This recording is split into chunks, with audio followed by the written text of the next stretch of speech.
Vamos lá. Dr. Physicson, em sala de aula, nos mostrou dois objetos sólidos, A e B, ambos com 20 kg cada, que se liquefizeram durante um processo de aquecimento em experimentos de forma separada. Com taxa de calor constante igual nos dois processos, a figura abaixo mostra o gráfico das temperaturas em função do tempo de aquecimento. Se TA e TB forem as temperaturas de fusão e LA e LB os calores latentes de fusão de A e B, respectivamente, então, pessoal, que questão interessante, tá?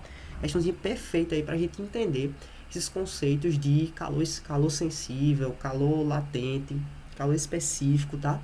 Vamos entender algo aqui. Veja só, você está vendo que isso é um gráfico de temperatura por tempo, certo? Quando você tem esse gráfico subindo ou descendo, logicamente você tem só uma variação de temperatura. Quando esse gráfico está aqui nos patamares, ó, que são esses pontos aqui que ficam retos, o que é que a gente tem aí? A gente tem pontos que a temperatura não está variando.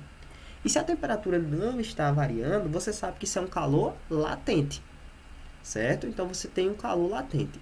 Só que veja que interessante.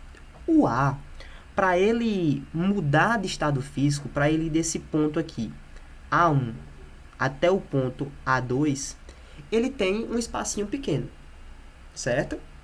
Ele tem um tempo pequeno. Mas para o ponto B, se você colocar aqui B1 e B2, para ele sair de B1 até B2, ele tem um tempo maior. Bom, o que quer dizer isso? Que para, por exemplo, você derreter o A, o tempo é pequeno.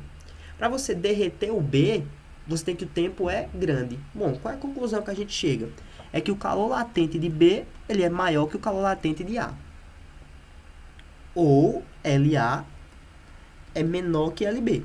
Por quê? Porque com menos energia, o A vai embora. O B precisa de mais energia. Então, ó, o tempo aqui que ele fica ó, é muito maior em relação ao A, é quase o dobro, tá bom? Então, a gente tem aqui que o LB ele é maior do que o LA, porque ele demora mais tempo, ele precisa de mais energia. Beleza, a gente já entendeu isso. Então, aqui, ó, nosso gabarito aqui já é a letra C.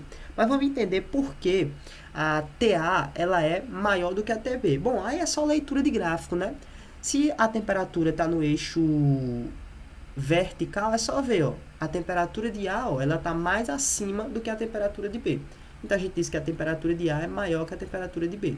E ela é a temperatura de fusão porque ela está aqui no limiar. Quando chega nela, a temperatura fica constante, tá bom? Então, a gente marca aí como gabarito letra C.